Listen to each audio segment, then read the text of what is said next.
Have you had the experience where something that you thought was the worst thing that could possibly ever happen ends up being the best thing that could happen to you when you look at it back on it maybe a month or two from now or maybe a years from now, and you go back and you're like, gosh, I'm so glad that happened, although at the time it did not feel like it was going to turn out well. Well, let me tell you, I've learned over time that this happens time and time again, and it happens 100% of the time. So when things have been not feeling like they're really good that are happening, and I'm wondering what the heck is going on and not understanding why it's happening, if I can just step back and be grateful for the experience, recognize that it is all going to work out.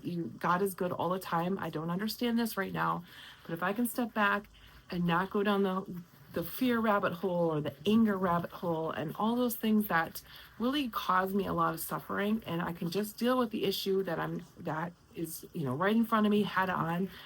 Years later, months later, days later, hours later, it might take some time, but you go back and you realize, wow, I am so glad that happened, because if that had not happened, then this wouldn't have happened.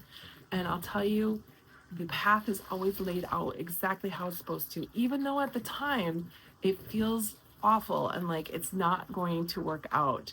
It always does. It always works out for the best. So if you can step back, just really examine something from a neutral position first, and then try to go into gratitude. I know it's hard, but go into gratitude. Why is this a great situation? And then allow it to play out, because I promise you, it will lead you to where you're supposed to be. It will end up being good. And if you allow yourself to not suffer in the time it's happening and just accept what it is and just allow it to play out, you will be so much happier. So, hope you enjoyed that little tip today. Make sure you like and subscribe to my page, and we will see you on the next video. Take care.